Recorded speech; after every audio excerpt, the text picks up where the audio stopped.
बाबु पेटमा थियो 3 महिनाको टाइममा चाहिँ हैन अनि यस्तै के रे मेरो चाहिँ प्रेसर लो अनि रगतको कमी देखायो अनि त्यहाँबाट पनि मेरो सर्दी भइरहने बिमार पनि थियो चिसो लागिरहने यो चाहिँ डेलिभरी पछि चाहिँ खानु हुने रहेछ अनि योले चाहिँ मलाई चाहिँ चिसो लाग्नेबाट बचायो अनि त्यसपछि कसैले भन्छ हैन म 2 महिना नहुँदै म उठेर बच्चा बोकेर कहाँ हिँड्थे मान्छेले भन्छन् हैन के हो सुकिरी त भर्खरको सुकिरी नभएको देख्छु भनेर भन्नुभयो मान्छेले पनि त्यस्तो पनि भएको छ है यो खाएर धेरै इम्पोर्टेन्ट छ। नमस्ते ह्यापी गुड मर्निङ डिएक्सन म तारा घरती अफिसियल युट्युब च्यानलमा तपाईहरुलाई स्वागत छ। म चाहिँ आज फेरि डुब्चेश्वर गाउँपालिका नुवाकोटमा छु र मेरो साथमा हुनुहुन्छ एकजना म्याम हुनुहुन्छ। उहाँ म्यामले आफ्नो परिचय आफै दिनुहुनेछ। उहाँलाई चाहिँ मैले लगभग 7-8 महिना पहिले भेटाएको थिएँ र उहाँको चाहिँ समस्याहरू प्रब्लमहरू थियो अनि मैले चाहिँ यो डिएक्सनको प्रोडक्टहरू यिनीहरू चाहिँ प्रयोग गर्ने चाहिँ सल्लाह दिएको थिएँ अनि यो प्रोडक्ट प्रयोग गरिसकेपछि चाहिँ उहाँलाई एकदमै राम्रो फाइदा भएछ अनि उहाँले चाहिँ एकदम राम्रो बेनिफिटहरू पाउनु भएछ। उहाँले आफूले बेनिफिटहरू पाएर अरूलाई पनि प्रयोग गराउनु भयो अनि त्यसपछि चाहिँ मैले उहाँलाई तपाईले पाएको फाइदाको बारेमा चाहिँ अरूलाई पनि भनौँ न बताऊँ न भनिसकेपछि उहाँले हुन्छ भिडियो बनाऊँ न त भनेर भन्नुभयो। म बताउन चाहन्छु अरूलाई पनि भन्नुभयो। त्यसकारण चाहिँ आज म तपाईहरुको माझमा उहाँको थोरै भिडियोहरू लिएको छु। उहाँकै मुखबाट चाहिँ हामीले चाहिँ के प्रयोग गर्नुभयो कस्तो कस्तो भयो अनुभवहरू सुन्नेछौँ है त। तपाईलाई स्वागत छ तारा घरती अफिसियल युट्युब च्यानलमा। नमस्ते सबैजनालाई। उता हेरेर नमस्ते भन्नुस्। नमस्ते सबैजनालाई। प्रयोग गर्नुभएको सामानहरू अनि कुन के प्रयोग गर्नुभयो यो प्रयोग गरिसकेपछि तपाईलाई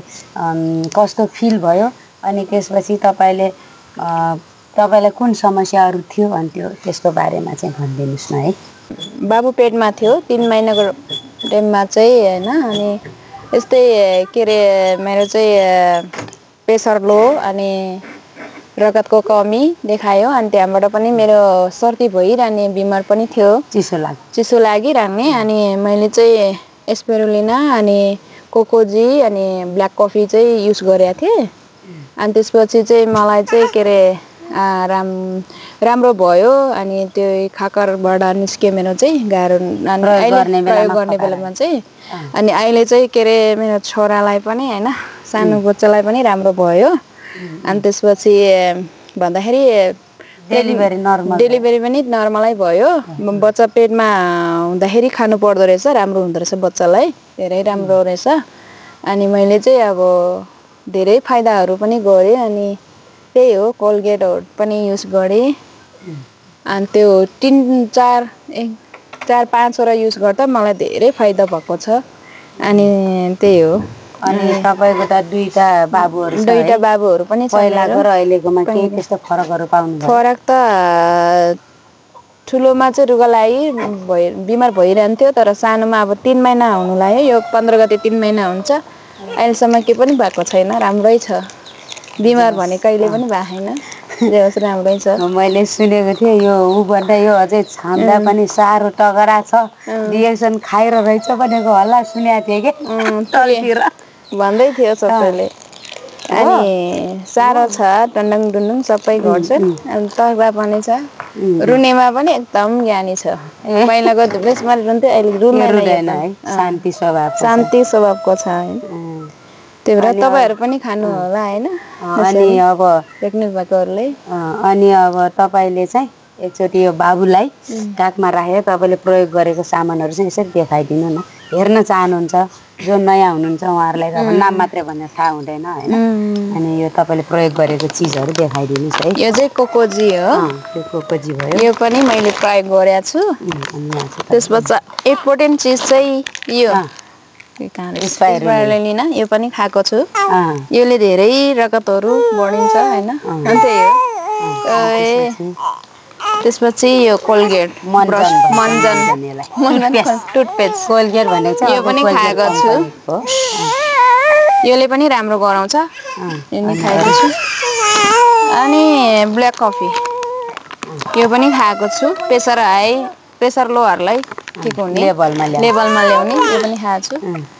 अनि यो साबुन चाहिँ बच्चालाई युज गरेको छु मैले हैन सानोदेखि नै नुहाएको छु अनि म आफू पनि नुहाउँछु छोराहरूलाई सबैलाई नुहाइदिन्छु सबै परिवारले साबुन परिवारले युज गर्छ यो अनि यति नै रहेछ क्या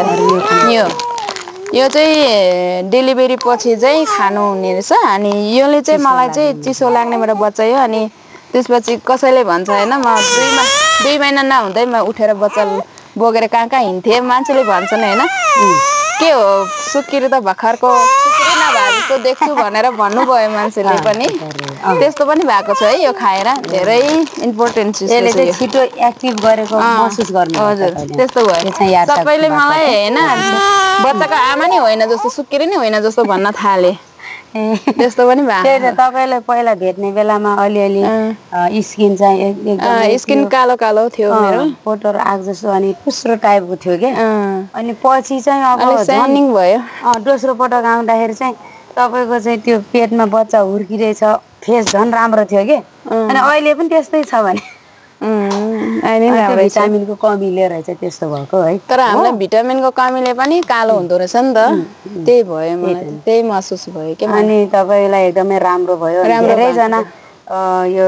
गर्भवती महिलाहरूलाई भेट्छु अनि सुत्केरी भइरहेको महिलाहरूलाई भेट्छु कि अनि मैले चाहिँ यो प्रयोग गर्ने रिकमेन्ड गर्छु अनि उहाँहरूले चाहिँ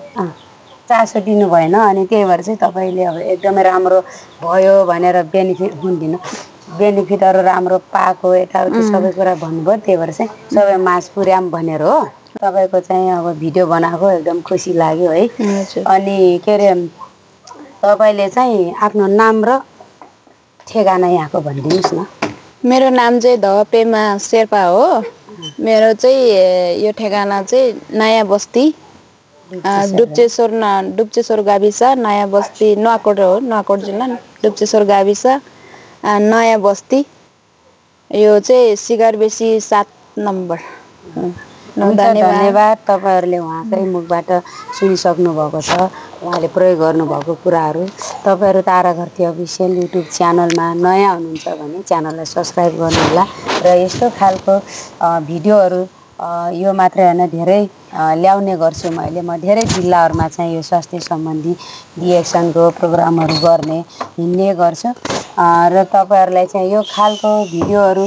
राम्रो छ सबै माझ पुर्याउनु पर्छ भन्ने लाग्छ भने यो भिडियोलाई शेयर गर्नु होला भन्दै फेरि यस्तै भिडियो तपाईको माझमा ल्याउने बाचा गर्दै अनि म बिदा हुन चाहन्छु हस्त नमस्कार ह्यापी गुड मर्निङ डिएक्सन